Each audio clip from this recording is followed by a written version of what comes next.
Olá, meus queridos irmãos, olá, minhas queridas irmãs. É com muita satisfação e muita alegria que estamos juntos mais uma vez para os nossos estudos do curso de Estudos Espíritas e Educação Mediúnica Módulo 1. Então, hoje é a nossa 7ª aula. Então, vamos fechar os nossos olhos, vamos pedir a Deus, ao nosso Mestre Jesus, que nos intue, que nos inspire para a aula de hoje. E que continuamos protegidos e amparados, que assim seja, graças a Deus. Então, meus irmãos, dando sequência aos nossos estudos, hoje vamos falar da evolução da religiosidade através dos tempos. Então, a nossa 7ª aula, estamos falando do módulo Aprendiz do Evangelho, né? Quem tem o livro Aprendiz do Evangelho, ano 1. Então, essa é a primeira aula do Aprendiz do Evangelho. E como nós estamos verificando, né, nesse quadro, né, ao longo da história, o quanto a religiosidade evoluiu. Mesmo com toda essa diversidade que vocês estão vendo, cultural, religiosa, ressaltam a beleza desse processo de evolução. Pois o processo de evolução do nosso planeta, desse nosso planeta escola, né, como um todo, dessa evolução como um todo, faz parte da lei natural. E a lei natural justamente diz respeito especificamente à lei do progresso. Então, o progresso das civilizações e, consequentemente, o progresso também da religião. Então, meus irmãos, sempre no primórdio das nossas civilizações, do homem mais primitivo, né, nós temos o quê? O instinto da existência de um Criador. Temos então, verificamos a existência da crença, então, em todos os povos, em todas as civilizações. Então, temos uma forma de criação, isso é inato, né? Já nascemos com essa intuição da criação divina. E essa condição inata do homem, então, essa necessidade dessa transcendência, dessa compreensão, essa crença em torno da divindade, né? Então, mesmo na antiguidade mais remota, o céu era um ponto, então, de interrogação. Dessa forma, olha como nós estamos vendo, né? Os antigos falavam que isso era a abóbada celeste, né? Isso era a criação criou todas essas estrelas e tal para contemplar, para nós ficarmos contemplando. Então era uma abóbada celeste que eles chamavam de abóbada celeste, né? Então eles admiravam esse céu e era sempre um ponto de interrogação. Então eles admiravam então todos esses fenômenos que vocês estão vendo da natureza, esses fenômenos naturais, com admiração, com perplexidade até, né? Olha só a harmonia da natureza, pela essa perplexidade e, como vamos falar adiante, com uma certa idolatria. Porque o homem, então, nesse estágio inicial, era o quê? Desprovido da capacidade de abstração. Ou seja, de pensar sobre a vida conceitualmente. Então, eles ainda eram ignorantes das leis que regiam o mundo. Então, muitas questões eles instigavam esse ser, né? Como isso foi criado? Como pode isso ser tão perfeito, tão maravilhoso? Algo criou, né? Algo superior criou toda essa natureza, né? Então, eles tinham essas questões que instigavam o ser. Mas daí eles foram aos poucos se estimulando através da observação desses motivos, os meios pelos quais esses fenômenos da natureza aconteciam. Então, com o passar do tempo, eles foram cada vez mais instigando essa observação, né? E questionando o porquê das coisas, o porquê das razões, né? E logo adiante nós vamos falar um pouco mais desse culto à natureza, culto ao ser, que é sempre inato ao homem. E diante disso, né, como uma lei natural também passa para nós, né, que nós vamos abordar muito nas aulas com relação ao básico 2, então o ser humano, desde o princípio, então, adorou tudo o que transcendia, o que mostrava força e poder. Então eles vão desenvolvendo primeiro o quê? A sensibilidade do quê? Da imaginação. A sensibilidade e a imaginação.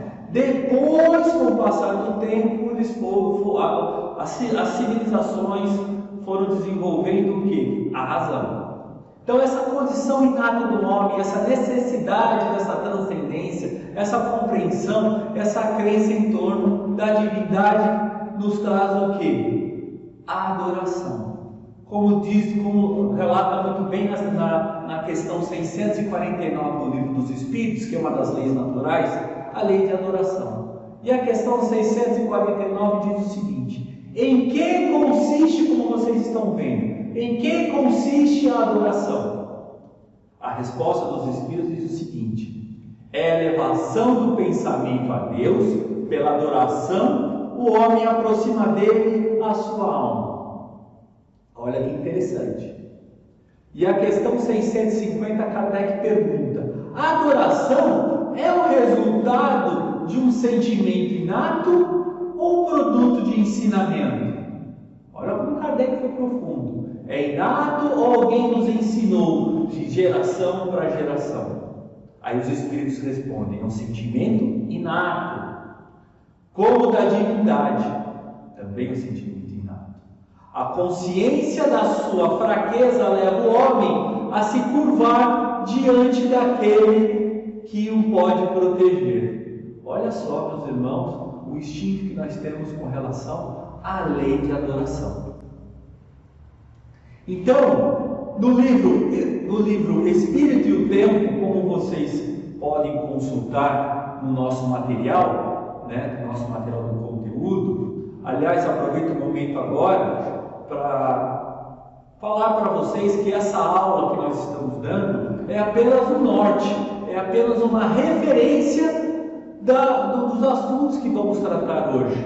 Lá no Google Sala de Aula, vocês vão verificar todo o material da lição de hoje que contém no livro Aprendiz do Evangelho, ano 1. Vocês também terão outros materiais, né? Como 2 vídeos, um vídeo de uma exposição da Sandra Borba, né? Falando sobre religião e religiosidade, a evolução da religião. Vamos também ter um vídeo com o Haroldo Dutra Dias, também falando sobre o mesmo assunto, e também temos uma narração de um capítulo do livro, né? Foi narrado gentilmente por um aluno nosso. Então nós temos todos esses acervos para nós consultarmos, para nós tirarmos as nossas conclusões. Então estou trazendo aqui um pequeno trecho então do livro Espírito e o Tempo, né, que mostra o quê? Um estudo que assinala as variações, as evoluções e o encadeamento entre cada uma dessas etapas com relação ao avanço do ser espiritual. Então, pegando alguns trechos, então, desde que o homem veio à Terra, o seu relacionamento com o Espírito jamais cessou.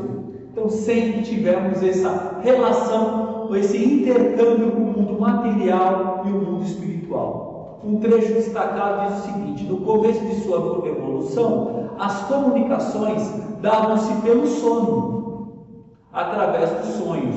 O homem da caverna já assistia às materializações de seus antepassados. Então, Herculano Pires, desse livro, né, como já foi dito, o livro O Espírito e o Tempo, eles falam então desses horizontes, né, o horizonte tribal, né, do mecanismo primitivo, o agrícola do animismo e o culto dos ancestrais, o civilizado, que é o mediunismo oracular, o profético, o mediúnico bíblico, né, e o espiritual, a mediunidade positiva. Então, primeiramente, o homem não compreendia Deus sendo como uma fonte de bondade. Entre os povos primitivos, a matéria prevalece sobre o espírito. Eles se entregam aos instintos do animal selvagem, razão porque, em geral, são cruéis. E é que neles o senso moral ainda, meus irmãos, ainda não estava ainda latente, ainda tinha que ter ainda muito a ser desenvolvido. Então os homens primitivos deviam crer na natureza que os olhos de Deus, uma criatura animada, tivesse muito mais valor do que um corpo material. Foi isso que os levou a imolarem primeiro animais e mais tarde homens, visto que, de acordo com a falsa crença que possuíam, pensavam que o valor do sacrifício era proporcional à importância da vítima. Olha só, esse trecho foi extraído da questão número 669 do Livro dos Espíritos. Aí então, a concepção de um Deus único só podia chegar ao homem como resultado do desenvolvimento de suas ideias. Então, incapaz, pela sua ignorância, de conceber um ser imaterial, sem forma determinada, atuando sobre a matéria, o homem lhe conferiu os atributos da natureza corpórea, isto é, uma forma, uma figura, e desde então, tudo que lhe parecia ultrapassar os limites da inteligência comum, era para ele uma divindade. Então, tudo o que não compreendia devia ser obra de um poder sobrenatural. Aí nós vamos encontrar, então, o politeísmo. E foi extraído esse texto, essa explicação, da questão 667 do Livro dos Espíritos. Então, ao que? O antropomorfismo é a maneira rudimentar da interpretação da natureza do homem. Então, nessa fase, como diz Herculano Pires, no mediunismo primitivo, a adoração rudimentar, a evocação sem base, a força misteriosa e inexplicável, levava ao quê? A litrolatria. Aqui nós vamos explicar um pouco mais com as figuras, litolatria, adoração de pedras, rochas, relevos de solos. Nós vamos encontrar também a fitolatria, até difícil de pronunciar. Fitolatria, adoração dos vegetais. E a zoolatria, adoração dos animais. E por fim, que é até mais conhecido, a idolatria, que é a adoração dos ídolos. E avançando, sempre tentando avançar, lógico que pela lei do progresso sempre há um avanço, o avanço das civilizações, e ainda nessa fase o homem tem a ideia de que o céu é o Deus Pai e a terra é a deusa Mãe, uma vez que, vindos de cima, o calor e a chuva, o primeiro céu, fecunda a segunda, que é a terra, sendo esta na posição de mãe, a geradora ou produtora de tudo. Aí nós vamos chegar na fase agrícola, como diz Herculano Pires. Então essa crença, de certo modo, ainda existe ainda em alguns lugares da China, da Índia, ainda hoje. Isso porque, com raríssimas exceções, o homem ainda não despertou para o seu interior, mesmo em civilizações milenares.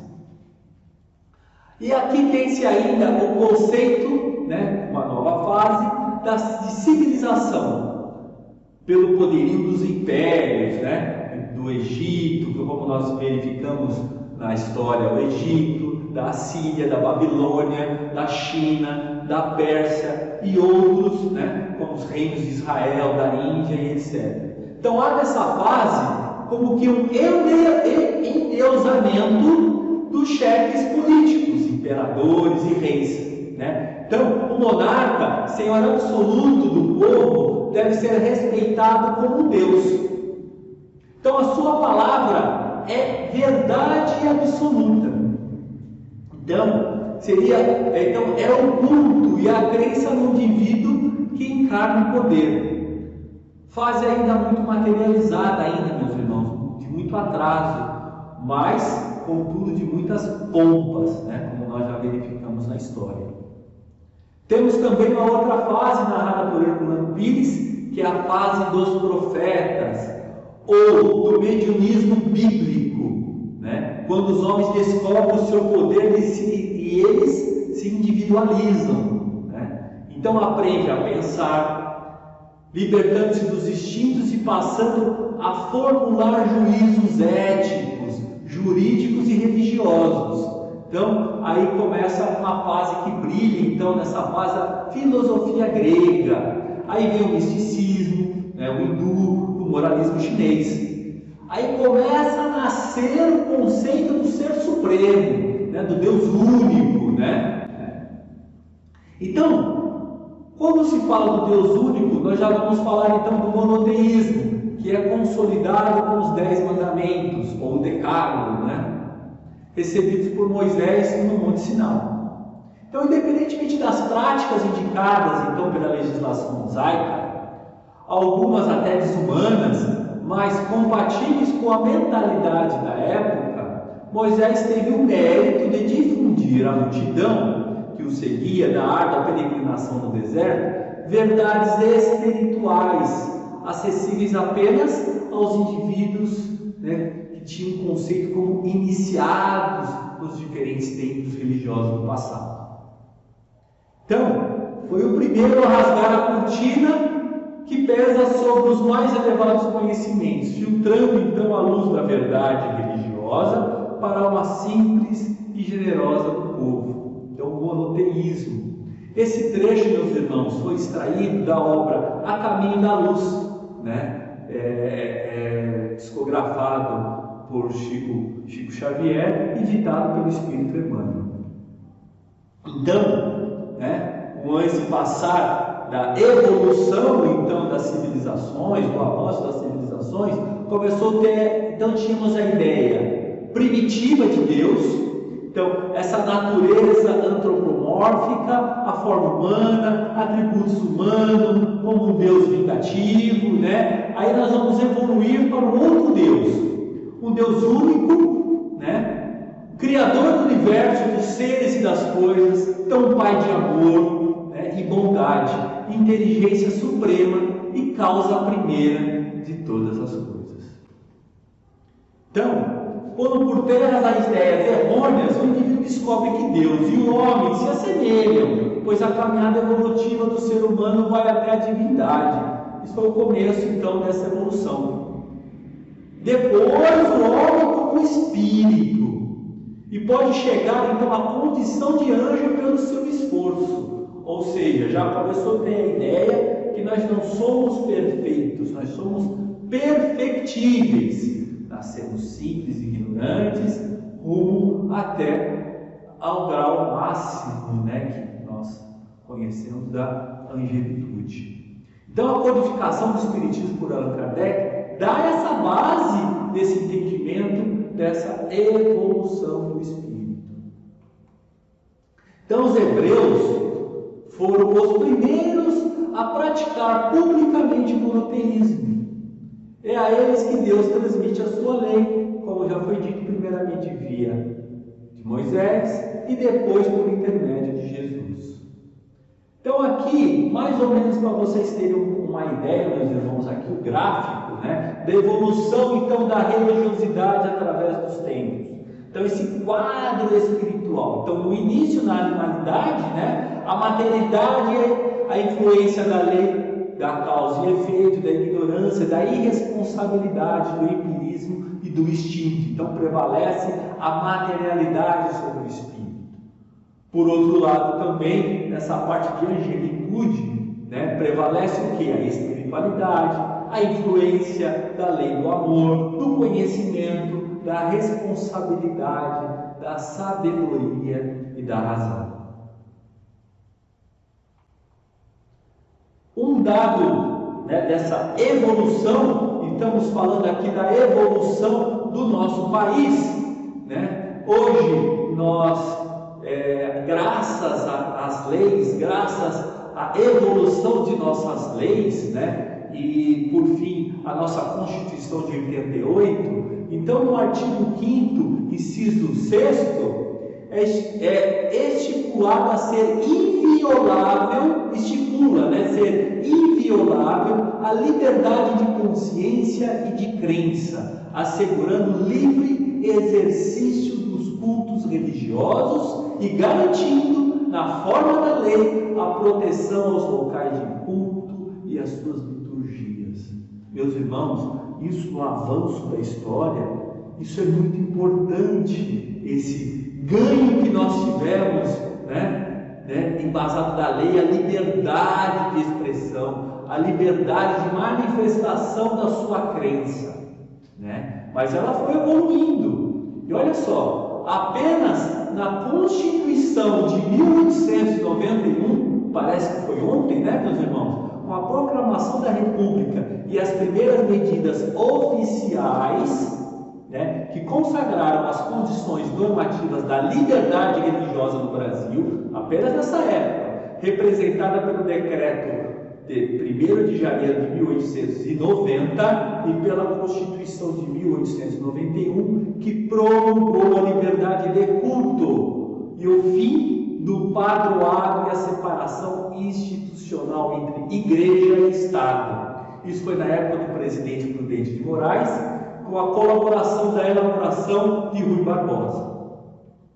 Olha só, parece que foi ontem, meus irmãos, parece que foi ontem, dessa questão da liberdade religiosa, quando que na época poderia ter apenas uma religião predominante.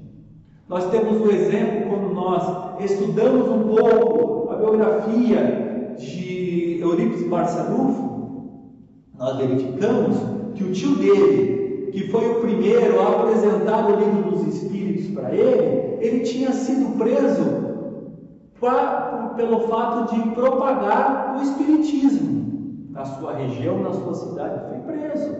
Então, na época, quando se falava até quando do surgimento do Espiritismo, da doutrina, se falasse publicamente, a pessoa era presa.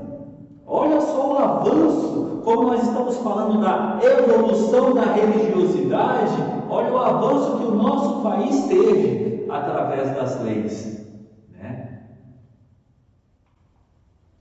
Então, meus irmãos, como nós estamos falando então, o tema de hoje, do avanço então da religiosidade, mas então, como poderíamos definir a religiosidade?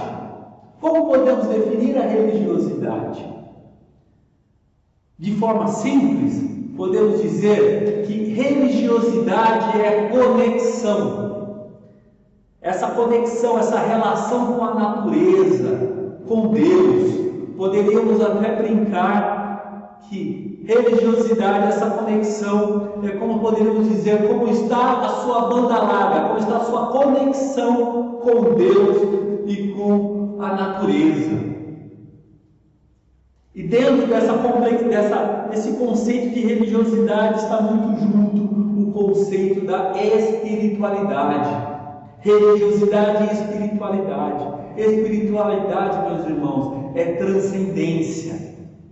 Então, o indivíduo que vive apenas para si mesmo, o indivíduo que vive apenas em função do seu corpo, ele não tem transcendência. E se ele não tem transcendência, falta espiritualidade.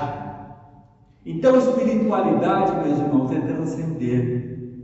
É sair do próprio umbigo, é parar de olhar somente para si mesmo. Isso é transcendência.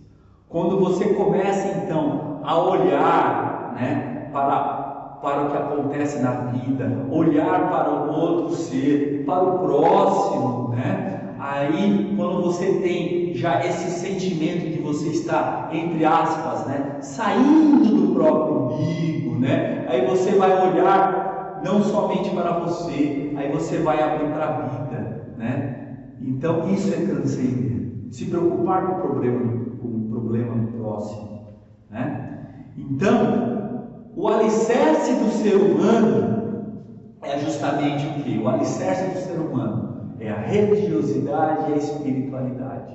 Esse é o alicerce do ser humano. Esse é o alicerce. Então, o ser humano que tem religiosidade e espiritualidade, ele está em ordem, como se a sua espinha dorsal estivesse perfeita, em condições. Então, e religiosidade, meus irmãos, é o que? É uma conquista individual, através do seu esforço, do seu aprimoramento. Religiosidade é algo que tem a ver com o coração. Não tem a ver com o templo, com o ritual ou com a comunidade religiosa que você frequenta. Tem a ver com o seu coração, tem a ver com a espiritualidade. Então, meus irmãos, como já foi dito, se espiritualidade, então, como já foi dito, é transcendência, nós podemos analisar o seguinte: transcendência, se preocupar com o próximo, às vezes não tem nada a ver com mediunidade.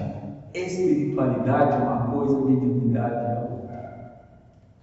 Estou falando de mediunidade, vamos conversar com espíritos. Por quê? Porque tem muitos médiuns que conversam com o espírito, mas não tem nenhuma espiritualidade com relação ao conceito que nós já dissemos. É individualista, né? Não tem o sentimento da espiritualidade. Então, a religiosidade é esse sentimento de espiritualidade. Já a religião, nós estamos falando de religiosidade, agora vamos falar de religião. Já a religião é quando eu pego a minha religiosidade, eu pego a minha espiritualidade e junto com outras pessoas, também com a sua religiosidade, a sua espiritualidade, nós praticamos juntos. Então isso é religião. Então é um conjunto de pessoas com religiosidade e espiritualidade juntos praticam algo que é a religião. Isso seria o ideal, não é verdade? Então, quando você tem a prática conjunta, quando você tem a prática coletiva, estruturada, com regras, às vezes com livro, às vezes com clero, às vezes com a história, nós chamamos então de religião. Então a gente tem grandes religiões no mundo, né? Grandes religiões. Podemos citar aqui 3 grandes religiões do livro, vamos dizer assim, que é o cristianismo, o islamismo e o judaísmo. Temos também as religiões as religiões sapienciais do Oriente, como o hinduísmo, o shintoísmo, o budismo. E meus irmãos, isso é importante. Não existe na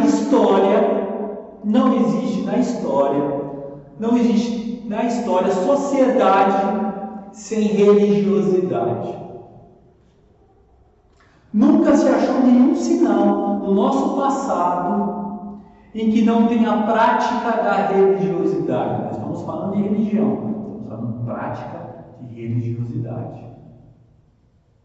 Então, como a religiosidade é o sentimento da espiritualidade, reforçando, religião, quando eu pego a minha religiosidade e a espiritualidade e junto, então com outras pessoas, reprisando, nós praticamos juntos esses conceitos. Então, quando você tem então a prática conjunta, coletiva, estruturada, com regras e tal, nós vamos ter essa definição de religiosidade. Vamos ter essa definição de religião. Tá ok, meus irmãos? Uma pergunta que eu faço para vocês agora, aproveitando agora no chat. Respondam agora no chat, né? Não seria então interessante se tivéssemos uma única religião? O que vocês acham? Seria interessante que nós tivéssemos então uma única religião? Respondam agora no chat. Então eu quero aproveitar agora que vocês estão aí respondendo para justamente reforçar o pedido de vocês entrarem depois no Google Sala de Aula. No final dessa aula, nós vamos colocar uma pergunta para reflexão. Respondam depois no Google Sala de Aula. E não precisa responder também imediatamente depois da nossa aula. Podemos responder ao longo da semana. É lógico que ainda tiver ainda no embalo, ainda animada depois da aula de entrar no Google Sala de Aula, já pode ir respondendo e interagindo com os outros colegas. Mas nós estamos acompanhando hoje, mais ou menos representa 1/3 dos nossos alunos que estão conseguindo assistir na estreia. Mas os outros 2/3 acabam assistindo no transcorrer da semana. E não tem problema nenhum, não vamos esgotar o assunto após a aula. Vamos respondendo com calma ao longo da semana, vamos interagindo. É para isso que serve então a sala do Google Sala de Aula. Tá bom, meus irmãos? Pronto, agora deu tempo para vocês responder essa questão, Não seria interessante se tivesse uma única religião? Já estou imaginando aí o chat bombando aí com explicações e explanações sobre o assunto, Então, antes de responder então essa pergunta, teve uma historinha muito interessante, Isso se passou na Inglaterra, em Manchester. A mãe estava andando com a filha e passou numa avenida onde tinha 2 ou 3 templos religiosos diferentes. A filha fez uma perguntinha muito simples e objetiva para a mãe: Mãe, por que tem tanta religião?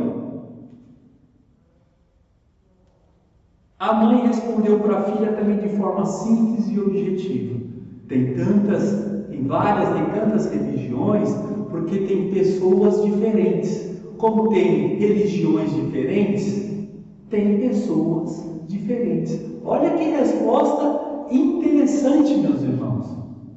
Então, vocês achariam interessante se tivesse uma única religião? Então, vocês respondem aí o que vocês acham. Então, se nós tivéssemos então uma unidade sobre um ponto de vista de valores, um ponto central de uma religião. Por quê? Essa questão da religião, nós vamos ter culturas diferentes, regiões diferentes. Então, essa diversidade também faz parte. Mas agora, se nós falássemos de um ponto central de todas as religiões, pode ter várias, mas tem que ter um ponto central da religião. O ponto central é a pacificação do homem, como está aqui no nosso slide. Os mansos herdarão a terra, trecho das bem-aventuranças. Esse é o ponto central de todas as religiões. Não importa quantas tiverem. Se o ponto central for os mansos herdarão a terra, esse é o caminho, meus irmãos.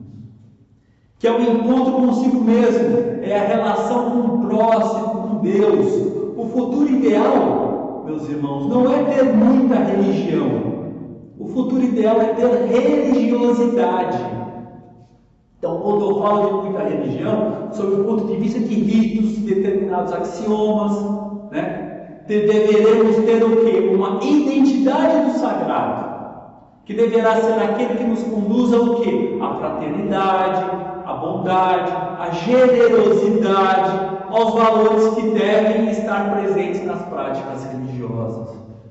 E esse slide que eu estou colocando aqui, que eu vou colocar ainda mais umas 200 vezes em outras aulas, em outras palestras, é: bem-aventurados os mansos e pacíficos, que aprenderam a dominar os impulsos da sua natureza animal, porque eles herdarão a terra com seus recursos infinitos aprimorados, habilitando-se a viver nela quando se encontrar redimida. Olha que maravilha, meus irmãos. Esse é o conceito central de toda religião. Então, o que nós devemos, aproveitando essa foto de encontro de líderes religiosos, como vocês estão vendo, o que nós devemos realçar, meus irmãos? Nós devemos realçar o que todos têm de comum, que é a paz. o amor ao próximo. Não devemos realçar, então, meus irmãos, as diferenças. Não podemos realçar as diferenças. Vamos realçar o que tem em comum nas religiões: a paz, o amor ao próximo. Não haverá paz no mundo enquanto não houver paz entre as religiões. Então, agora temos às vezes religiões, isso que temos que parar para pensar. Nós temos às vezes religião ou modo de expressão. Porque quando temos uma religião que não é pacifista, que é sectarista, separatista, intolerante, será que vai ter um compromisso com o sagrado? Será que vai ter esse compromisso com a religiosidade e a espiritualidade? Para pensar. E o que é em comum, então, com esses líderes religiosos? O que é em comum, como Dalai Lama, Irmã Dulce, Madre Teresa de Calcutá e outros pacifistas? Eles são unânimes em definir a religiosidade como compaixão. Então, ter religiosidade é ter compaixão. Uma pessoa, meus irmãos, pode até dizer que é ateu, pode até dizer que não acredita em Deus, mas por outro lado, ela pode enxergar a vida dos animais. Por outro lado, ela pode enxergar a natureza, o respeito à natureza, o respeito ao ser humano. Ela pode enxergar tudo isso. Ela enxergando tudo isso e falando que não acredita em Deus, ela vai ter compaixão. Ou seja, sofrer com o outro.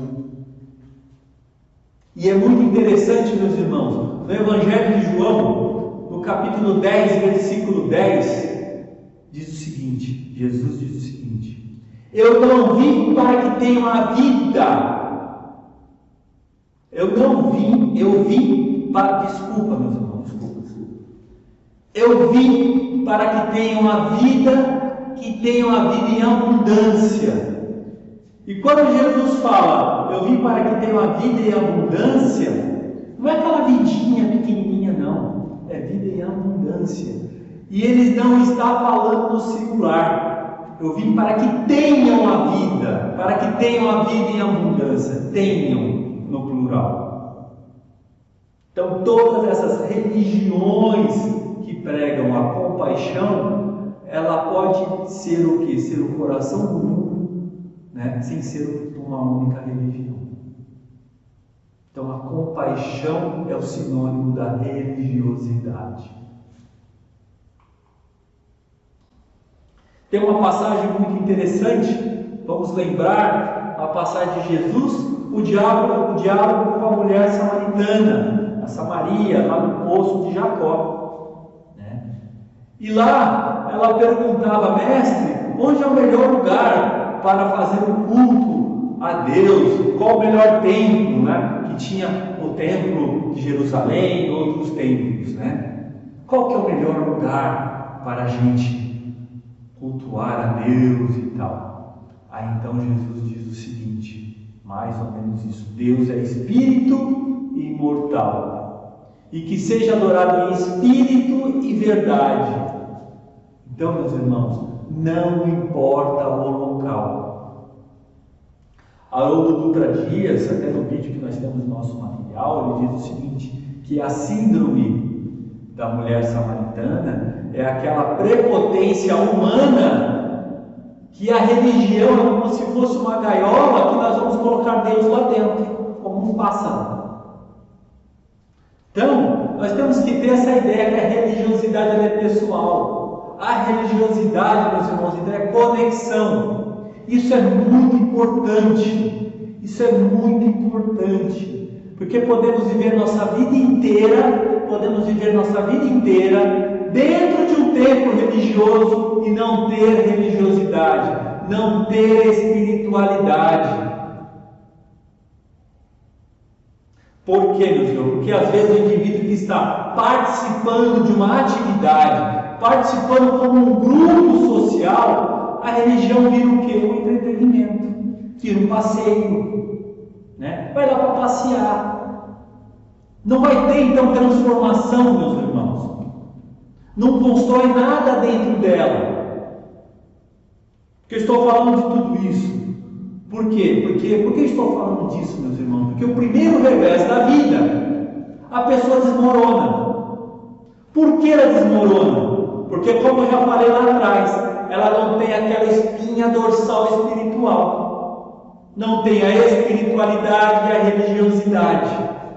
Percebe, meus irmãos, a importância de termos a religiosidade e a espiritualidade? Porque se não tivermos espiritualidade e religiosidade, a religião vira o quê? Vira um palco de interesses humanos. Meus irmãos, como o tema de hoje é a evolução da religiosidade, a doutrina espírita surgiu no mundo com a sua feição de consolador para o quê? Para derrubar de vez as barreiras que separam a realidade que existe além da morte física e acabar com o sofrimento e a separação ilusória entre os dois planos da vida, que significa o que?